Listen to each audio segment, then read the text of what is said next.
sales@paperworks.com, bringing you our first guest of the night. He is from MX Sports, somebody that myself and Jason Wygant know well. It's Tim Cotter. What's up, Tim? How are you, man? I'm well. How are you guys? Thanks for calling in. Appreciate it. What do you do in this off season now, Tim? So the GNCC series is wrapped. The Lucas Oil Pro Motocross is wrapped. Amateur racing is done for the year. What are you doing these days, Tim? What takes up your time? There is no off season. Now I'm building the Loretta Lynn schedule. Oh boy. Okay. About 72 racetracks across the country. I am packing my bags and heading to the Winter Olympics, or the Mini-O's. We are going to be doing Racer TV down there, so I will go down and oversee the production, at least for the first half of the week. I think I am going to come home for Thanksgiving. Mm-hmm. On sponsorship sales, we are in the process of building the Pro Motocross schedule for 2021. So there's a lot to do. We're doing virtual banquets because obviously we're not going to go indoors. So we're trying to figure out how to do it virtually. And literally we are just on the fly trying to put things together, make it all work, and still give everyone their props for doing a great job at GNCC. Then we have virtual Congress this year, AMA Congress, so I'm involved in that.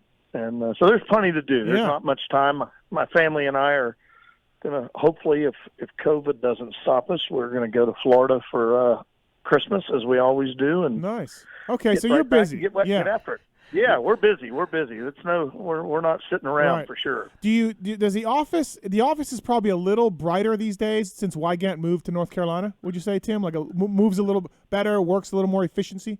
I'd say yes. Well, he's been gone for a long time. I know, but I'm just saying, like, it just seems hard to compare. Must be good. Yeah, must be nice. Yeah, it's okay. Yeah.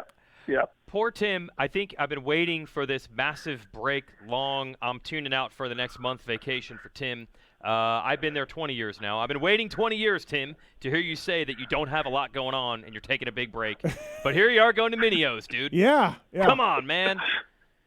God, Tim. Well, I want Racer TV to be there, and we're changing some staff, so I'm going to go down and make sure that it's working properly and we got things lined up. And so, what else do I got to do, right? Yeah, I guess. Hey, Tim, something we've been talking about on our show here and there is the GNCC series. And Weege, you kind of helped me realize this a while ago. This is something we've known for a couple of years, and I've in my days out at Western riding, I don't talk to a lot of people. Let's face it, I don't. But you weird and unapproachable. When I do talk to people, yes, they tell me I'm over waiting 8 hours for 2 4-lap motos at motocross tracks. I'm over that, and I heard it about local races. 100%. I love the off-road stuff. I do Hare and Hound. The guy in our corner here. What do you race, Talon? Hare and Hound. Yeah, whatever that is. So Talon said the same thing. Like, I don't like going to motocross races. These promoters need to figure out a way to get on the track in shorter time for less money, Tim. And this is where the GNCC series, from what I hear, and maybe off-road in general, is really taking advantage of this, right? Like, do you hear the stuff that I'm hearing, Tim? Oh, yeah. GNCC, that model hasn't really changed much. And you do get more value when you go to a GNCC and you can get on the track for a couple hours. Mm-hmm. You don't have to wait around all day, as you said.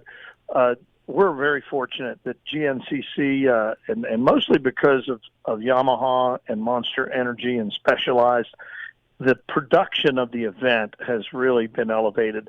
There's a lot going on for everyone in the family.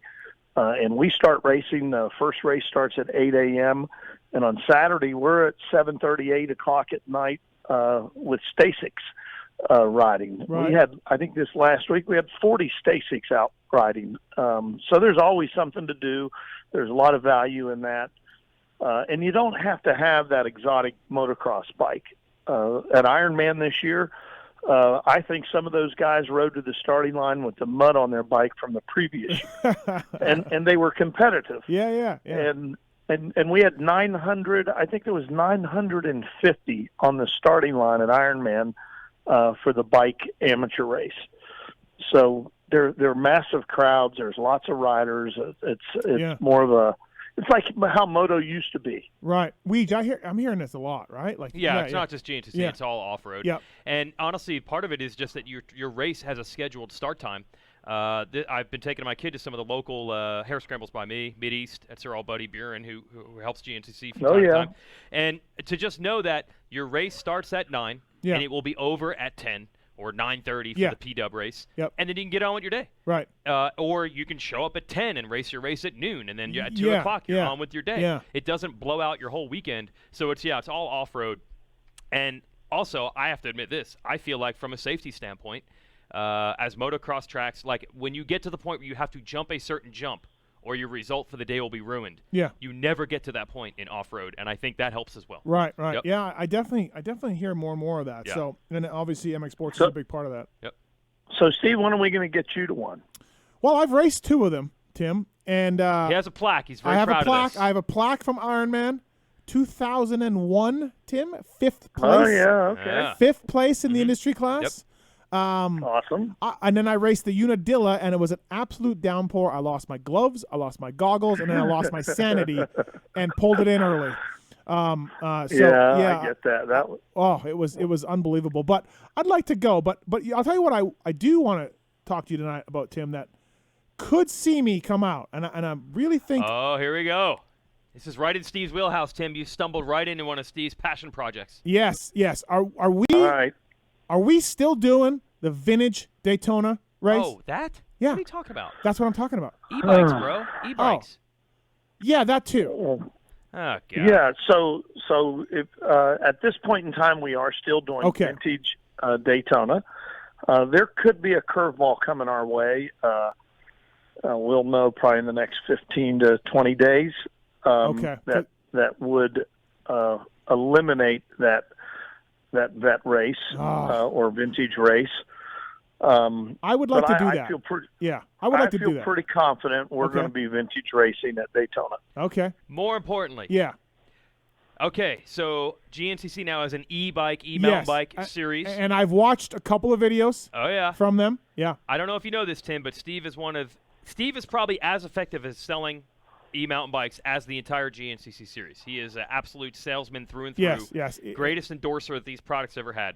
So when GNCC announced that there would be an FIM North America, what was it? How did we call it at Loretta's? Was it a FIM North America World Championship at Loretta Lynn's? Steve sent the stroking chin emoji text, thinking of going to Loretta's to potentially participate to be a world champion. Yes. So Steve, this is where we need to get you. Yes, I would like to do one of those. I talked to Luke Nestler about it.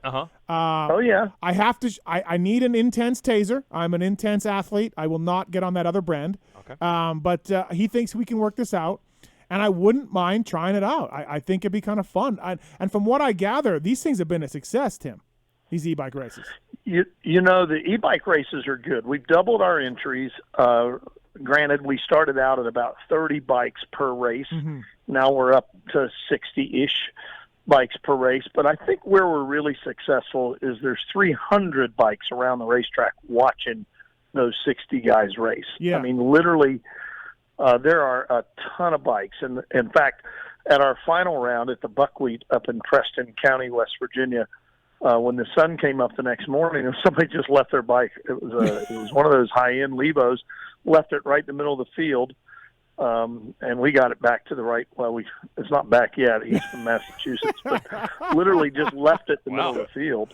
Oh, that's funny. One of the carbon fiber, I think. It was a carbon fiber Levo. I think I want to do it. I want to try it. Yeah, we got to get Mathis to race one of these. Yeah. This would be great. You pick the event, Steve, and we'll make sure that you get the experience. I think it'd be fun. Yeah, I do. They're an hour from what I got, right? They're an hour? Yeah. Yep, they are an hour. It would be it'd be something to try. I think I'd be into it for sure. And again, the Intense Cycles guys are big supporters of mine in the show, and so it's cool to see that. I bet you they would make it happen too, as far as getting a bike out for me. Well, with their new relationship with Parts Unlimited, and I think we're going to see some intense athletes, from what I'm told. next year. And Right. when you do a e-mountain bike race at GNCC, the vibe is already there. I mean, we already have the PA system and all the pageantry of motorbike racing, and then you add the bicycle guys. When we bring in real bicycle people that haven't been around motorsports, they're blown away. Yeah. That with the pageantry of it all. Someone tell Mullins. Coming for him? I'm coming for him. Coming for him. Someone. All right. I know he's got bad wrists. So I'll probably take advantage of that. That's true. But yeah. Someone tell Mullins. That's right. That I'm coming for him. Force him into retirement Yeah, again. again. Yeah, I'll put him again. You Yep. Retire him again. Caleb did it the first time. I'll do it again. Okay. Right. All right. Tim Cotter here on the show, brought to you by VertexPistons.com. Email sales@pivotworks.com to get a deal for a 2-stroke or 4-stroke piston. Hey, Tim, I don't even know. Actually, I don't. You would think that we were in cahoots on this. I just happen to be out here, and then you just happen to be a guest. So it's not like you and I discussed what was going to be talking about the show. Yeah. But I have a real question that's going to go back a few months here. You got through the storm. We got through 2020. You got races to happen. I know you're an integral part. The Coombs are going to say it was you. You're going to say it was the Coombs. Everybody deflects the praise. But look, man, how close were you at times? I didn't even know. I was showing up at these races. To Loretta's not happening, to these nationals not happening. I mean, was there like a Friday night or a Monday night before Loretta's where you were like, I still don't know, and we're racing tomorrow? The week prior to Loretta's, I was in a bit of a tiff with the county executive. And the county executive wouldn't communicate with us. Oh, boy. I was communicating through the tourism director, and the tourism director of the county she's a wonderful lady, the big supporter of ours, and she kept telling me, everything's okay, Tim, everything's okay. And I said, well, I need to see it in writing, because I can't have all these people get on the road and get over there and find out that it's not okay. And we were listening to the Tennessee governor, and there was a lot going on, and when the county executive finally put it in writing, he did it on the Facebook page, and if you go back and read it, it's sort of funny because he got the dates wrong. He put in an executive order for the county that said because of the outsiders that are coming in, which is us, for the past 39 years, the past 38 years, we were guests and partners. This year we were outsiders. And he said because of us outsiders coming in, he's going to make everyone in the county wear a mask, because he was afraid that he said that we were going to make people wear masks, and they would not want to wear masks when they come to Loretta, so they're going to do everything they can to get off the reservation, and they were going to come and contaminate the community. That didn't happen. So that was a scary moment, though. That all coming to a head. There's no question. I can joke about it now, and that you remember a year or so ago there was an app on Facebook that if you took your picture it'd show you what you look like in 20 years. Yeah. That's what.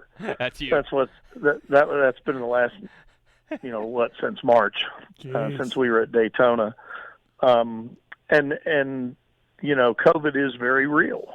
It is very real.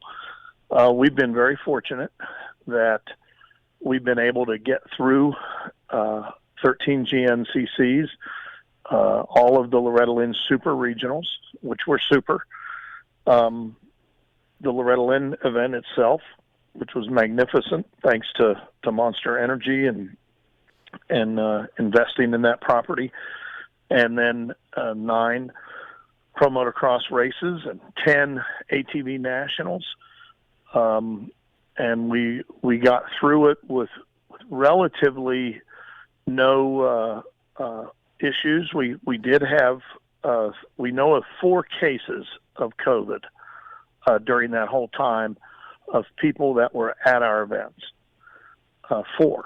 Mm-hmm. And tomorrow we meet the Safe to Race Task Force reconvenes tomorrow. We have not met as a team, probably in 4 months, and we reconvene tomorrow to go over what everyone was doing, what we did, what our cases were.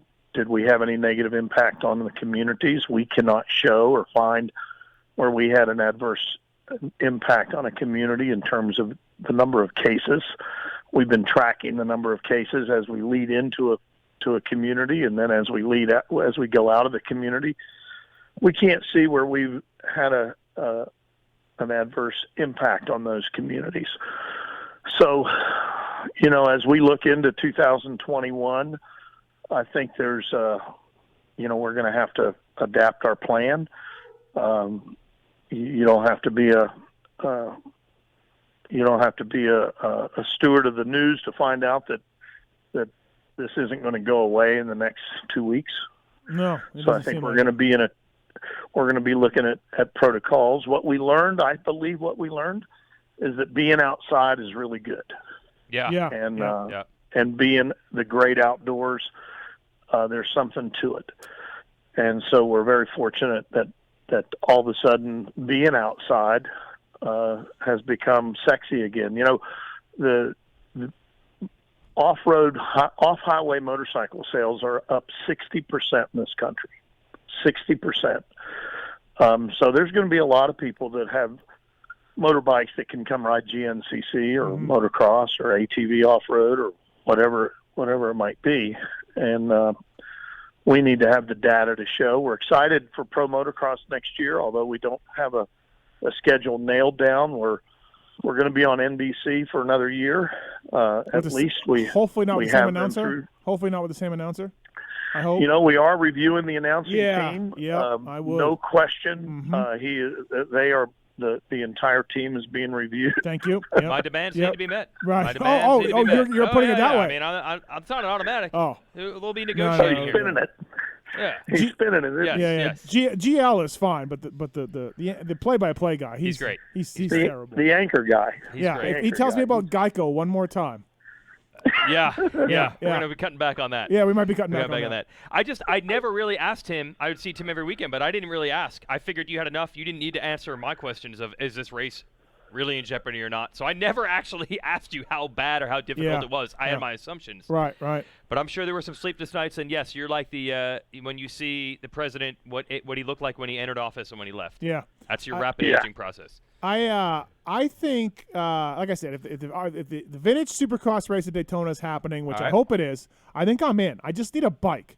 So we just got to get a bike. You weren't what do you planning this want? around something you have in the garage here? And... No, how am I going to get out to Florida? Dude, easy. What about that bike behind Weege? Yeah, I could try to get that thing out. That's a 125, though. Bro, it's Daytona. No one you know. There's no vehicle or truck or anything. No, there is. Yeah, there's. I could try to. I want to do that. I want to do that. Doesn't our guy 6-time bring like 6 different bikes down there? Yeah. Tim? See, I can get one of 6 times bikes. Right. Yes. Yeah. I heard last year. I'm sure we. Randy said he raced last year with a shock in his hand. Yeah, held the shock. His shock fell off, and he's such a man. He fucking picked the shock up and raced it because that's what a hero he is. So, well, Todd DeHoop will bring a dozen bikes, and Diamond Dawn. Yeah. Right. Diamond Dawn came in with might as well. He must have had 15 bikes in there. So we'll find something for you to ride. Well, I'm working on a CR500 build too, so maybe I'll get that out there. Weege, you wanted to ask Tim before we go about the possible EMX copy? Well, yeah, this is probably on your radar, man. I hear every team talk about it. Loretta's has long motos, rough track, and all that. They want more races like that. So I hear teams say, like, man, why don't they just threw in some races at the Nationals? Have you been approached with this? Like, I hear this all the time. And I know the Saturday one-day format doesn't really lend itself to adding any races. But I feel like this is coming to a head because everybody keeps asking, and I'm like, dude, I don't know. I got nothing to do with it. Well, we've kicked around several ideas, and I would be lying to you if I told you we haven't looked and talked about going back to a 2-day event. Oh, okay. I don't believe that's something you're going to see in 2021. Right. We also hear that our amateurs. It's hard for me to hear this sometimes because, when you say, well, our amateurs aren't getting enough track time, it cuts to the core of what we think Loretta Lynn's is all about. And Loretta Lynn's, you do get long track times, and we've done a good job, I think, in 2020 expanding our regional program. One thing you're going to find in 2021, we're going to stay with those 3 regionals instead of 2 in a region, which will give everyone more track time. And we had the idea, Jason, I know we spoke to you about it, and Steve, I'm not sure if you've been briefed on it or not, but our idea about the Moto Combine. Oh yeah, that. Yeah, Davey talked to me about that. Yeah. It was. I think we literally announced it the day before the COVID day of COVID reckoning. hit. So that kind of went away, I guess. Yeah, huh? yeah. Yeah, and the Moto Combine would do that, although it wouldn't do it on a weekly basis, but it would do that a couple, 3, 4 times a year maybe. Okay. And see how that works. But what they don't have in Europe, and I had a debate with Roger and Ian the week we were at Pala over this. They said we really got to take a look at our amateur program and look how they do it in Europe. Well, I would agree that there's a lot of things in Europe that they do well, but they don't have the numbers that we have. We have 10 or 12,000 unique people that try to compete through the Loretta program, and I don't think you have that over there. I could be wrong, but I don't think you have the numbers to accommodate like we have, or the sales, the number of off-highway vehicles that are actually competing like we have. But we're always looking into it. We're always trying to figure out how to do it better and try to give what the community really wants. So who knows what's going to happen in the future? Yeah, I just figured it. I would assume it's come across your desk. Yep. This concept. Every team has mentioned this to me. We'd yeah. love to get some long motos in, maybe on the rough national track. Well, I think what we've seen is some of these amateurs come in and not be ready, not produce results, and Yep. the teams are saying, "Look, you got." Like my response would be, "Listen, you idiots, why don't you not sign all the kids that that aren't going to be special?" That would be my response. But Right. anyways, you got to help the teams help themselves and say, "Okay, Right. we'll give you some venues." 4 to 5 venues That's what a they year want. Right. to look at these kids, and you'll probably Yeah. still sign them for too much money and too long term. But you're all idiots. That's what I would say. Well, and maybe I'm. You should never comment unless you know the answer. And I do not know the answer to this. But do they have all these training camps in Europe? What are these kids? They're putting more time on their motorcycles now than they did when you were growing up, Steve, or when I started 43 years ago. Now, I never raced a motorcycle, but I've been around for a long time. And I know that Davey and Timmy Coombs, the only time they got to ride their bike was on the weekend when they went to the races. Now there's more hours putting on these bikes, and they're not on racetracks. Well, these training camps, perhaps they should be running them 40-minute motos and getting them ready and digging a deep track and getting it loamy. And I think they are. They are at these facilities, but it's not working out or something. Yeah, it's not. I don't know. I don't know what. Yeah, it's a good point though, Tim. Yeah, like no, you, it is. you literally give them a place to ride, and then you're saying we don't have a good place to, Right. to see what they've got. Yeah, I agree. My worry is that sounds like a great solution at first, but I feel like what you guys have always tried to do, and a lot of the other amateur races, is say like, well, if you start having 5 or 6 amateur events at the pro races, it essentially makes amateur racing even more elitist, even more of an elite thing. Yes. More expensive. Expensive, and now you got to get to multiple events. I think you guys have always said, like, look, if you can get to an area, a regional, and Loretta's, you've at least got a shot to get yourself on the radar. So even if you don't have a ton of money, you can at least, or a ton of time away from home, or traveling Parents out of school. maybe you actually work for a living. Right, exactly. You can do it. So to say we need 6 races a year all across the country, it starts making the amateur thing more pro. Yeah. Is that necessarily the right Goes direction? against everything I believe in. I know it does for you. Yes, You're very I do. sensitive. So. It's ridiculous. It's ridiculous. Good luck with that debate, Tim. Good luck. Well, Tim, thank you for coming on tonight, and thanks for calling in and updating us on everything. Appreciate the time. Let's get you back in at some point too, and give us some updates for sure. So it's been my pleasure. I enjoy watching or listening to you guys. I end up watching you more than I listen. Okay. Because I'm on the East Coast, and it's about the time I get home and I turn it on and you guys are on. But you've always got a great show, and it's an honor for me. It's an honor for me to be a part of it. So thank you. You know how you always make fun of like your parents for like not understanding technology? Yeah. Well, Tim would always be like, "Yeah, I was watching Mathis on his show," and I'm like, Tim's so old, he doesn't get it. It's a podcast, dude. You don't watch it. Like, poor Tim, he doesn't know what the hell he's talking about. No. But it actually was Facebook Live, and he was watching it. We're all set up now. We're here. God, why? You know, that's how I know you're sitting in front of a motorcycle. Yeah, he nailed it. He nailed it. Yeah. Yeah. All right, Tim. Well, thanks for coming on, man. I appreciate it, and we'll talk soon for sure. All right. Good luck. All Thank right. you. Thank you. That's Tim Cotter, everybody, from MX Sports, brought to you by the folks at Vertex Pistons. Please check them out if you can, and email sales@pivotalworks.com for more information.